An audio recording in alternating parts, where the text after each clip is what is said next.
नमस्कार, active news में आपका स्वागत है। आज हमारे साथ में ताराराम जी मैना हैं, जिन्होंने अभी हाल ही में लोकसभा का चुनाव लड़ा था। आप सब लोग इनको जानते होंगे और एक तरीके से मैं बात करूं तो जो बाड़मेर जैसलमेर लोकसभा सत्र का चुनाव था, हाल ही में आपने देखा होगा, बहुत चर्चाओं में चुनाव था और राजस्थान की सबसे हॉट सीट मानी जाती है बाड़मेर की। आज हम ताराराम जी से चर्चा करेंगे, आखिरकार इन्होंने चुनाव लड़ने का प्लान क्यों बनाया, इन्होंने किन समस्याओं को देखते हुए बाड़मेर जैसलमेर की इनके मन में आया कि हम भी चुनाव लड़ें। और विशेष तौर पे बाड़मेर में जहाँ तक हमने देखा है सबसे बड़ी समस्याएं सड़कें और पानी की आ रही है, तो इनकी क्या राय होगी इन पर। अगर ये चुनाव लड़कर आगे दिल्ली में जाएंगे तो विशेष बाड़मेर और जैसलमेर की जनता के लिए क्या साबित करने वाले हैं और जनता को कितना फ़ायदा मिलने वाला है। सर, आप थोड़ा सा हमारे दर्शकों को अपना परिचय दे दीजिए। जी, मैं ताराराम महना, मेरा निवास स्थान सेंधरी है, जो अभी बालोतरा ज़िले में है। और मैं एसटी से भील जाति से आता हूँ। और मैं पहले शिक्षक था। 2005 में मैंने 13 साल की सर्विस रिज़ाइन कर दी थी, सोशल काम के लिए ही। तब से मैं सामाजिक जागृति का ही काम लगातार कर रहा हूँ और आज भी उसी में हूँ। और ये सामाजिक जागृति के साथ साथ हम लोगों ने समाज के अंदर देखा कि राजनीतिक चेतना भी नहीं है और राजनीतिक जागृति भी नहीं है। इसको लेकर के हमने एक मूवमेंट चलाया हुआ है। ताराराम जी, आपके राजनीति में शुरुआत कब हुई है? आपने फर्स्ट बार ही चुनाव लड़ा है या फिर आगे भी आप राजनीति में आए हो कभी? नहीं, मैंने मेरी ज़िंदगी में कभी चुनाव नहीं लड़ा। मैं जब से रिज़ाइन किया सर्विस 2005 से, उसके बाद में कभी चुनाव नहीं लड़ा और चुनाव लड़ने का मेरा कोई इरादा भी नहीं था। मैं तो एक सामाजिक समाज सुधार के काम के लिए एक सामाजिक कार्यकर्ता के तौर पे काम कर रहा था। बिल्कुल ही नॉन पॉलिटिकल वे में चल कर के काम कर रहा था। लेक आपको ऐसा क्या नौबत आ गई कि चुनाव लड़ना पड़ रहा है? क्योंकि आपने जैसे कि समस्याएँ भी देखी है, जनता की जानी है, लेकिन आपने इस चुनाव को टारगेट किस हिसाब से किया है? हमारा ये बना कि हम लोगों ने ये देखा कि सामाजिक कार्य करते-करते जो बीच में अनुभव आते हैं, उस अनुभवों में हमने ये पाया कि हमारे समाज के अंदर हर तरह का जो पिछड़ापन है, all over SC, ST, OBC और माइनॉरिटी के लोगों में ख़ास करके, जो लोग सत्ता से दूर हैं या फिर सारी जो मूलभूत सुविधाएं हैं उनसे वंचित हैं, ऐसे लोग जिनको जनता कहा जाता है, जिनको लोग कहा जाता है, तो उन लोगों को हमने रीड किया कि अभी तक सामाजिक अवेयरनेस के साथ-साथ लोगों के अंदर राजनीतिक अवेयरनेस भी नहीं है। यहाँ तक कि हमने महसूस किया कि वोट तक की कीमत लोग नहीं जानते। वोट और वोट है क्या? उसका मत जो है वो है क्या? ये नहीं जानते वो लोग। ये तक हमने देखा। तो पहला काम ही हमने कदम ये उठाया कि भई जो वोट है, वो क्या है? और इसकी कीमत क्या है? इसकी वैल्यू क्या है? हुँ, समाज में कोई ये नहीं है, समाज यहाँ पर जाति को माना जाता है। जाति हुँ, में जैसे मैं भील जाति से हूँ, तो लोग कहते हैं भील समाज की बात कर रहा होगा। हुँ, मैं किसी जाति विशेष की बात नहीं कर रहा, मैं बात कर रहा हूँ ऑल ओवर समाज की, हुँ, जो जातियों से मिल कर के बनता है। हुँ, उन तमाम जातियों के अंदर आज यहाँ का जो राजनीतिक परिवेश दिखाई दे रहा है हमको, वो पूरी तरह से जाति आधारित हो गया है। हुँ, आदमी कुछ नहीं देखता है कि अच्छा है, बुरा है, कुछ नहीं देखता, मेरी जाति का है। हुँ, बस इसलिए मुझे वोट करना है और कुछ नहीं करना है। बाकी वो क्या करता, क्या नहीं, उसका क्या बैकग्राउंड है, क्या आगे जाकर क्या सोच है, कितनी वो एक एमएलए या एमपी की योग्यता रखता है कि नहीं रखता है। सिर्फ 2 चीज़ें देखते हैं, एक पहले नंबर तो जाति और दूसरे हुँ, नंबर पे पैसा और खर्चा। तो हमने लोगों को वोट की कीमत बताने का काम शुरू किया था, हुँ, दिसंबर में किया था और उद्देश्य वही था। हुँ, वो लेकर के हम लोग चल रहे थे, तो उसके दौरान लोगों में जागृति आई। लोगों ने कहा ये तो हमें पता ही नहीं था कि वोट की वैल्यू क्या है। हुँ, भाई वोट वो चीज़ है जिससे तुम्हारा भविष्य निर्धारित होता है, हुँ, ठीक है ना? तुम्हारे बच्चों का भविष्य निर्धारित होता है। बिल्कुल। वोट से तुम एक सरकार चुनते हो और वो सरकार तुम्हारी सारी सुविधाओं के साथ-साथ हुँ, तुम्हारी और तुम्हारे बच्चों के भविष्य के बारे में सोचता है। हुँ, ऐसी सरकार, वो आदमी को वोट का वैल्यू ही मालूम नहीं है, हुँ, तो या तो वो गलतफ़हमी में देगा या जाति आधारित देगा या फिर पैसे से दे देगा या फिर जो भी नशे-पते के बदले में दे देगा। हुँ, तो ये चीज़ हमने महसूस की, इसलिए हमने एक जागृति का अभियान चलाया था। इस दौरान लोगों में जब जागृति आई, हुँ, तो लोगों ने कहा कि भई इसका विकल्प क्या हो सकता है? हुँ, तो हमने लोगों को विकल्प देने की कोशिश की, हुँ, हमने विकल्प तलाशे भी, लेकिन विकल्प कोई नहीं मिल पाया। हुँ, उसकी वजह से फिर लोगों ने कहा कि फिर हमें जगाया क्यों? हुँ, या तो आप खुद ही तैयार हो जाओ, विकल्प बनो। तब मुझे राजनीति में आना पड़ा, यानी कि चुनाव लड़ना पड़ा। ठीक है ना? आप मानते हैं कि लोगों ने कोई विकल्प नहीं था आखिरकार, तब लोगों ने बताया कि भई आपका लास्ट विकल्प हमारा आप ही हो? भाई हमने लोगों से कहा कि 65-75 साल में लगभग 15 साल बीजेपी ने राज किया और 60 साल तक कांग्रेस ने राज किया। उसके बाद भी इन 75 साल में वे के वे लोग हैं, आधे कांग्रेस में जाते हैं, फिर सत्ता बदलती है तो बीजेपी में आ जाते हैं। बीजेपी जो बनी है सारी कांग्रेस के लोगों की बनी हुई है, और बीजेपी में से जाते हैं वापस कांग्रेस में जाते हैं। तो ये जो खेल चल रहा था उसके दौरान हमने देखा कि 75 साल में आज जो बाड़मेर की स्थिति है, मैं जहाँ भी गया हूँ लोगों ने सबसे पहले मुझे कहा है कि पानी। पानी, सही। ठीक है ना? पानी, कि हमारे यहाँ पानी की समस्या है।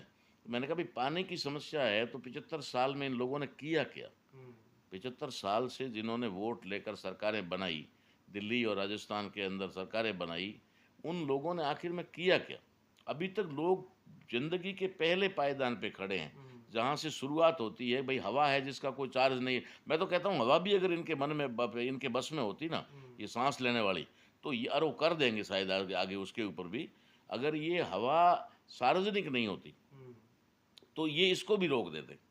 पानी जब तक सार्वजनिक था, ठीक है, यानी कि पानी जब तक वो सरकारों के नियंत्रण में नहीं था, आदमी अपना विकल्प ढूंढ लेते थे, कुआं खोद देते थे, तालाब बना देते थे, जैसा भी पानी अपना जो टाँके बना देते थे, वो सारा करते थे। लेकिन आज जब जिम्मेदारी सरकार पे आ गई, तो सरकार उनको पानी तक मुहैया नहीं करवा पाई।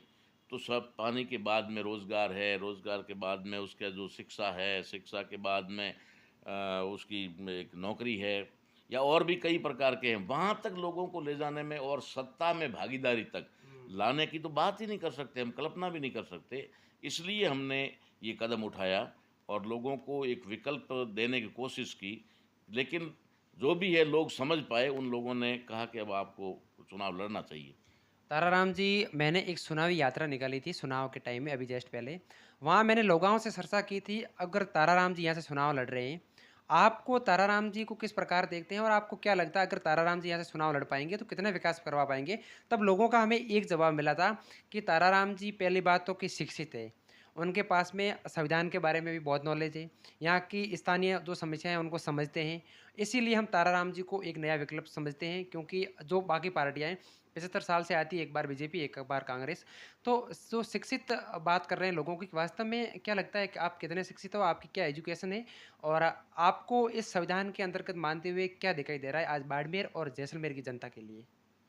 देखो, एजुकेशन में बात करें तो एजुकेशन 2 तरह की होती है। हुँ, एक एकेडमिक एजुकेशन होती है जिसके हुँ, अंदर डिग्रियाँ होती है। हाँ, हो सकता है मुझसे भी कई ज़्यादा डिग्रियों वाले होंगे, हुँ। ठीक है ना? मेरा कोई ज़्यादा क्वालिफ़िकेशन नहीं है, मैं एक टीचर रहा हूँ, शिक्षक रहा हूँ, तो वहाँ तक का मेरा क्वालिफ़िकेशन जहाँ है। तक लोगों का मानना है कि ताराराम जी के पास में जितना आज नॉलेज है, शायद ही संविधान के बारे में और किसी के पास में होगा। हाँ, वही बात मैं कहना चाह रहा हूँ कि भई डिग्रियों की बात अगर करें ना, तो हुँ, डिग्री भले ही हमारे पास में कम हो, हुँ, लेकिन जो जनरल नॉलेज है या फिर जो एक्सपीरियंस है हुँ, या फिर जो स्टडी है हमारी अदर दूसरी जिसमें डिग्रियाँ नहीं मिलती, हुँ, जिसमें कोई मार्कशीट नहीं मिलती, हुँ, उसमें तो जहाँ तक है कि मैं कोशिश की है, हुँ, मैं ये नहीं कह सकता कि मैं ही विद्वान हूँ, हुँ, ठीक है ना? मुझसे भी कई अच्छे विद्वान बैठे हुए हैं, कई लोग मुझसे भी ज़्यादा संविधान की जानकारी भी रखते हैं या फिर और भी नॉलेज रखते हैं। हुँ, लेकिन मैं ये कह दूँ कि मेरी जो एजुकेशन है, हुँ, वो एजुकेशन मेरी सर्विस यानी नौकरी जो लगी, हुँ, उसके साथ ही वो एजुकेशन जो एकेडमिक एजुकेशन थी वो एक वहाँ पर ड्रॉप हो गई। हुँ, उसके बाद में मैं रखा तो एजुकेशन में, हुँ, लेकिन बच्चों को 13 साल एजुकेशन देने का काम किया। हुँ, वही एजुकेशन जो मैंने ली थी, वो 13 साल तक देने का काम किया। हुँ, लेकिन 2000 उसी दौरान हम लोगों ने जब टीचर लाइन में थे, हुँ, उसके बाद हमने सोचा कि भई जो हमने पढ़ा था, हुँ, अ से अनार, आ से आम, यही हुँ, पढ़ा था, हुँ, ठीक है? और वही हम बच्चों को पढ़ा रहे हैं। हुँ, तो ये तो कोई नॉलेज नहीं हुआ। ये तो ठीक है, इतना ही पढ़ाना, इतना पढ़ा था, इतना ही पढ़ाना। हुँ, हम लोग टीचर बने तो प्राइमरी और मिडल स्कूल तक के टीचर थे। हुँ, तो वहाँ तक था तो हम थोड़ा-सा मुझे उस समय इस तरीके से लगने लगा कि यार कहीं कहीं हम लोग रुक रहे हैं। हुँ, तो फिर मैंने अदर जो सामाजिक एजुकेशन है, हुँ, ठीक है, इसी प्रकार से कह सकते हैं कि व्यावहारिक शिक्षा है, हुँ, उसके साथ-साथ राजनीतिक शिक्षा है, हुँ, इन चीज़ों के ऊपर भी हमने ध्यान देना शुरू किया हुँ, और इनका ध्यान देना शुरू किया तो ये एक मुझे अथाह समंदर के रूप में मिली। हुँ, जिसका अंत मैं भी नहीं कर पाया और कोई नहीं कर पाया आज दिन तक, उस शिक्षा का। बाबा साहब अम्बेडकर के पास में दुनिया की सबसे ज़्यादा डिग्रियाँ थी, सबसे ज़्यादा भाषाओं के वो ज्ञाता थे, उसके बावजूद वो भी नहीं पहुँच पाए। वो भी जब 5 दिसंबर 1956 को जब वो आखिरी सांस ले रहे तब किताबों से घिरे हुए थे। तो कहने का मतलब ये है कि एजुकेशन के बारे में तो ठीक है, लेकिन जो नॉलेज, जो ज्ञान है, वो ज़रूर हम लोगों ने प्राप्त किया है इन 30-32 सालों में, क्योंकि मेरा अभी लोकसभा क्षेत्र से चुनाव लड़ना तो मेरी मजबूरी थी कि भाई मुझे एक क्राइटेरिया है। लेकिन मेरा जो क्षेत्र है वो पूरा भारत है, और भारत से भी बाहर भी मेरे फॉलोवर हैं, और बाहर का भी हम ज्ञान रखते हैं। बाहर भी हम लोग छोटे-मोटे देशों में जा चुके हैं। ख़ास करके जो भारत से अलग हुए उन देशों के बारे में हम नॉलेज रखते हैं। ताराराम जी, आपने चुनावी यात्रा में रैलियाँ भी निकालनी शुरू की। आपकी भीड़ भी हमने जहाँ तक देखा है काफ़ी संख्या में आपके साथ साथ में रैलियों में भीड़ भी उमड़ी थी। तो जो बड़ी-बड़ी पार्टियाँ हैं नेशनल लेवल की कांग्रेस है, बीजेपी, उन लोगों ने आपको समर्थन देने के लिए नहीं बुलाया गया क्या? नहीं, वो एक देखो, एक चुनाव का एक हिस्सा होता है। जब चुनाव के अंदर आदमी आपको बैठाने की कोशिश की भी होगी शायद। की गई कि कई कई लोगों ने रिक्वेस्ट की, कई लोगों ने ऑफ़र किए कि भई आप चुनाव मत लड़िए। तो हमने तो यही कहा कि भई चलो हम पहली बार लड़ रहे हैं, हुँ, ठीक है? और आप कई बार लड़ चुके हैं, हुँ, तो आप क्यों ना रह कर लेते एक बार? कि हुँ, चलो यार, हमने पहले एमएलए के भी चुनाव लड़े हैं, एमपी के भी चुनाव लड़े हैं, तो आप ही थोड़ा-सा कर दीजिए ड्रॉप, क्या चलो इस बार अपन बैठ जाते हैं, इसको अवसर देते हैं, हुँ, ठीक है? कि ये क्या करता है, 5 साल इसको भी मौका दे के देखते हैं। हुँ, लेकिन नहीं है, पॉलिटिक्स में वो चीज़ नहीं रही। यहाँ पर सिर्फ़ और सिर्फ़ एक क्या बोलते हैं, मैं तो ये कहना चाहूँगा कि लोकतंत्र एक नाम है। हुँ, लोकतंत्र के अंदर राजतंत्र चल रहा है। राजेंद्र चल रहा है। ठीक है ना? हुँ, बाप है जो बेटे के बारे में सोचेगा, हुँ, उसको टिकट दिलाएगा, जो है वो अपनी ज़िंदगी, ताज़ी ज़िंदगी मैं ही रहूँ, ठीक है? हुँ, दूसरे को अवसर ना मिले, ये नहीं होता है। दुनिया में एक सिस्टम है, हुँ, देखो हमारे यहाँ नहीं है तो कोई बात नहीं, लेकिन अमेरिका जैसे देश में, हुँ, जो विश्व को कंट्रोल करता है, हुँ, वहाँ का राष्ट्रपति सिर्फ़ 2 बार बन सकता है। हुँ, 1 बार क्यों 2 बार अवसर दिया जाता है? क्योंकि 4 साल का वहाँ कार्यकाल होता है। हुँ, 4 साल में वो जो कुछ करना चाहता है वो नहीं कर पाता, बाय द वे। हुँ, तो उसको एक टर्म और दी जाती है कि भाई अच्छा व्यक्ति है तो इसको एक टर्म और दी जाए। हुँ, लेकिन अच्छा ही नहीं, बहुत अच्छा है, हुँ, सबसे अच्छा है, फिर भी तीसरी टर्म नहीं मिलेगी। नहीं दी जाती है। हुँ, तो यहाँ पर भी हमारे एक सिस्टम ये होना चाहिए, मैं हुँ, जहाँ तक मानता हूँ हुँ, कि कम से कम अवसर हर एक को मिले। हुँ, इसके लिए एक बैंड होना चाहिए हुँ, कि भई आप 1 बार या 2 बार चुनाव लड़ सकते हो। हुँ, 1 बार आप एमएलए रह गए, 1 बार एमपी रह गए, अब नहीं। या हुँ, 2 बार एमएलए रह जाओ या 2 बार एमपी रह जाओ, तो फिर तीसरे का भी नंबर आ सकता है। हुँ, अब 70-70, 80-80 साल के, 90-90 साल के लोग जो चल फिर नहीं सकते, ढंग से बोल नहीं सकते, हुँ, ठीक है, बात नहीं कर सकते, वो भी अड़ के खड़े हो जाते हैं, नहीं टिकट तो मैं ही लाऊँगा। हुँ, तो ऐसी स्थिति में मुझे लगता है कि युवाओं के साथ में, युवाओं का सिर्फ इस्तेमाल होता है, बस तुम लोग तो जिंदाबाद मुर्दाबाद करो, दरिया बिछाओ, भाग दौड़ करो, ये करो। अरे भाई, नए ज़माने की अब टेक्नोलॉजी का ज़माना है। हुँ, अब मुझे ये लैपटॉप अच्छी तरह से चलाना नहीं आता। हुँ, मोबाइल है वो भी सिर्फ बात करना या छोटे-छोटे फेसबुक इस तक देखते हैं। हुँ, तो मेरा कहने का मतलब है कि आज जो बच्चे हैं आज के, हुँ, इन बच्चों के पास में जो जानकारी है, जो आप लोगों के पास है, एक नई टेक्नोलॉजी का हुँ, करें, वो हमारे पास नहीं है। तो क्यों ना देश के विकास के अंदर हुँ, उन युवाओं की भागीदारी सुनिश्चित की जाए, उन युवाओं को आगे लाया जाए, ताकि हुँ, जो ये राष्ट्र जो है आगे बढ़ सके। अब हम पुराने-पुराने जो लोग हैं, वही इसको पकड़ के बैठ जाएँगे, तो हम तो वही कहेंगे जो हमारे ज़माने की बात थी। हुँ, आज जो 75-80 साल का बुजुर्ग है, वो तो यही सोचेगा ना कि मेरे ज़माने में जो होता था, देश वैसा ही रहना चाहिए। हुँ, तो देश आगे बढ़ेगा कैसे आखिर में? इसलिए भी ये ज़रूरी था कि मुझे कई लोगों ने कहा कि हुँ, आप तो मैंने कहा भई मैंने तय कर दिया है। दूसरी बात ये है कि अपने यहाँ एक सिलसिला और भी चलता है।